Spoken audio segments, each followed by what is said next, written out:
What's going on, guys? I'm, as always, Mr. Grimreaper 2. Welcome, everybody, to another edition of Back in Time.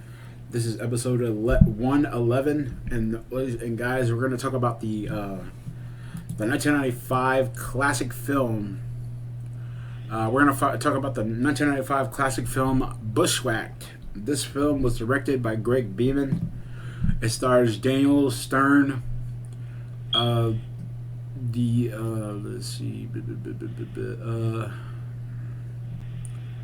he pass away? Yeah, John Polito. I think he passed away already. I think. Yeah, he did. He did. Yeah, the late John Polito, who was also in another review that we're going to talk about here in a little bit. He was in the 1994 Crow film. Brad Sullivan and Dode and Anthony Harold, I think. Healed? I can't. Yeah, also Brad Sullivan, the late Brad Sullivan also passed away as well. Yeah, okay. Alright, so we're going to talk about this movie. I used to watch this movie a lot when I was a kid. Knight, on the other hand, has never seen this movie, I don't think. Sorry, guys. Yeah, there's not. Jesus. We gotta fix that. I know. Coming soon to the channel. I have to fix it myself. A brand new series, Dark Knight, watches every fucking thing. There you go. Or Dark Knight ain't seen shit. Yeah, we're gonna call it that. So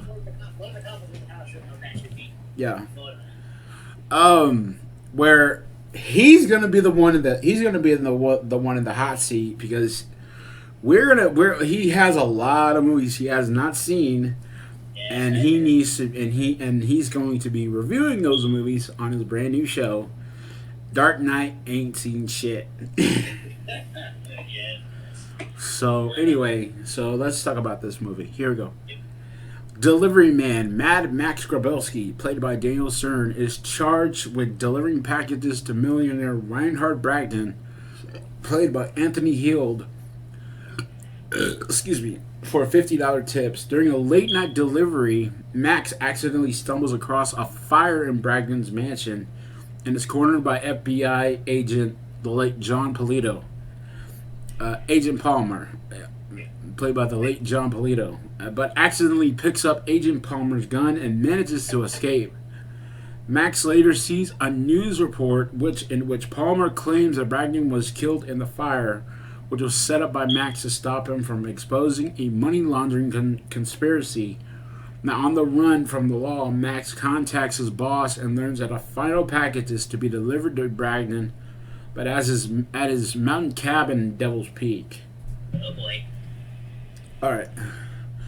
Max heads to Devil's Peak to clear his name, but a store clerk and scoutmaster Jack Erickson, played by the late Brad Sullivan, recognizes his face, and he is forced to threaten both with his gun, gluing Erickson to his car steering wheel and ordering him to drive to lure the police away while stealing Erickson's van. He is subsequently mistaken for a scoutmaster scheduled to lead a group of Ranger Scouts consisting of 5 boys and 1 girl on an expedition. Jesus Christ. Max goes along with the ruse to keep heading for Devil's Peak. The FBI find and release Erickson and set up a base of operations at a nearby cabin, while Palmer and Erickson pursue Max and the scouts. Though they are nearly captured, Max cuts the bridge between 2 cliffs, forcing Palmer and Erickson to take the longer route. Along the way, the scouts become curious of Max's unorthodox capabilities as a scout leader. They build a makeshift radio and learn who Max truly is. They lace his water with sleeping pills and use smoke signs to signal their location to Erickson. Max ends up sedated, but Palmer handcuffs Erickson to a tree and captures Max alone, promising the scouts a rescue helicopter, but the suspicious scouts follow in secret. Max awakens and Palmer leads him to a helicopter where Max discovers Bragdon is alive. because he's a douchebag. Oh my god. He then reveals that he is a criminal and that Palmer is one of his henchmen posing as an FBI agent. And their plan was to steal the laundered money from the authorities and Bragdon faking his death after coming under suspicion in order to frame Max. Before they can kill Max, the scouts intervene and knock Palmer out. But Max falls into the river and the scouts follow to rescue him and escape the criminals. They search safely before going over a waterfall and throw their backpacks in the river to drive Palmer and Bragdon off. Out of supplies, the scouts decide to remain with Max, accepting him as a scout leader and help him reach Devil's Peak. Meanwhile, one of the scouts' mother, Mrs. Patterson, and played by the legendary Ann Dowd, uncovers Max's discarded tissue and realizes that he is leading them to Devil's Peak and gives chase in her van when Palmer's bumbling assistant, Agent McMurray, played by Thomas Mills Wood, refuses to help her. She arrives first but is captured by Bragdon. After scaling the treacherous mountainside, Max and the scouts finally arrive at Bragdon as Bragdon receives the final package.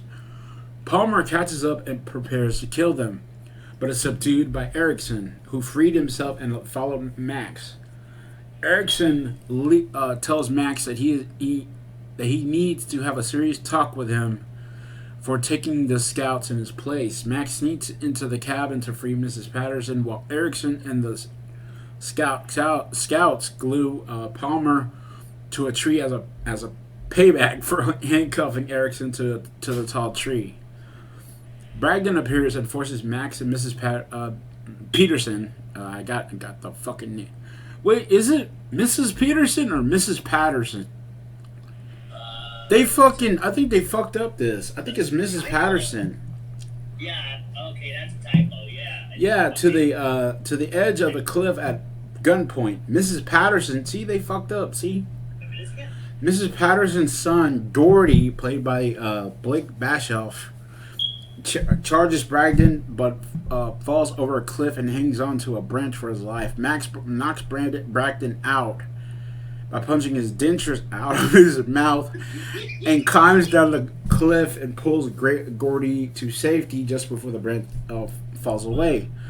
With Bragdon and Palmer captured, Max's name is cleared, and in response to his effort, he is awarded a Ranger Scout Leader honor and given charge of an even bigger group of scouts for a more challenging mission, much to his surprise and chagrin. Thus ending Bushwhacked. Okay, so let's talk about this.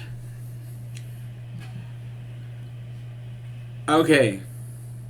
Palmer and Bragdon are both complete assholes for this. Because I'll tell you why.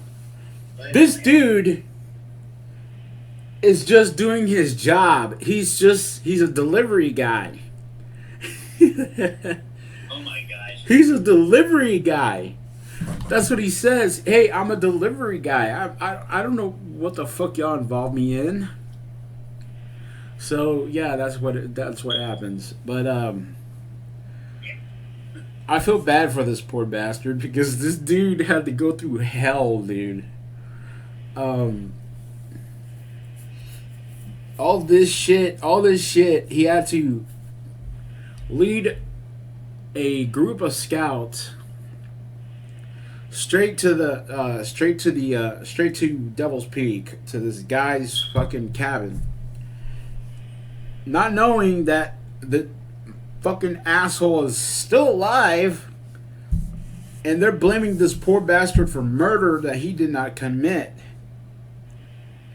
So yeah, I feel bad for Max, dude, because this, and then not to mention he has to hear these kids bitching and complaining the whole fucking time.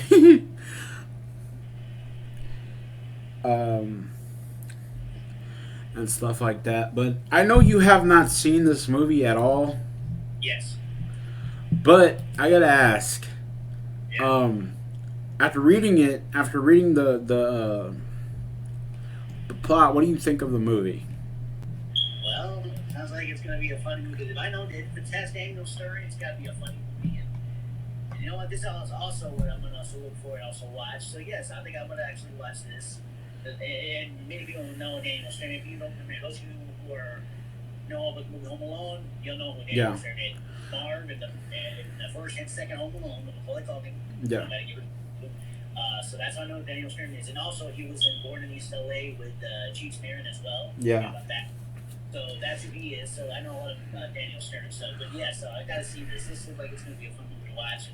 So I can laugh my ass off too. So, yeah, Daniel Stern was also in a movie called Very Bad Things, which is a really fucked up dark comedy movie that starring Cameron Diaz. Yes. And he was also in not one, but two City Slickers movies. There's the first City Slickers and the second one. That's right.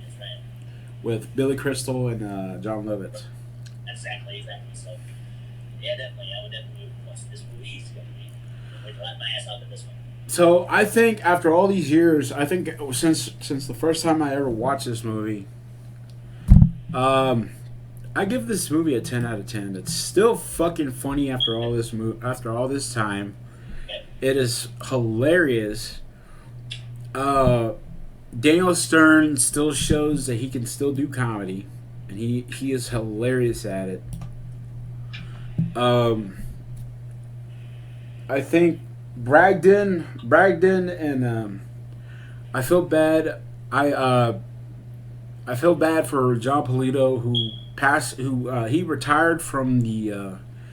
retired from acting in 2000, and then he passed away, I believe, in 2008, if I remember correctly. Right, yeah, actually 2016.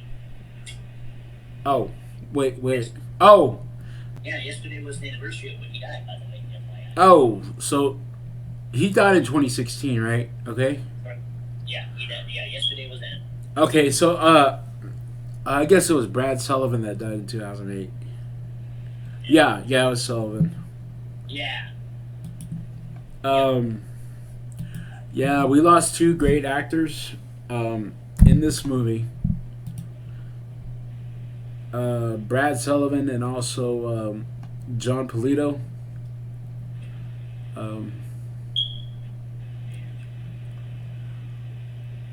I feel bad that both of them passed away.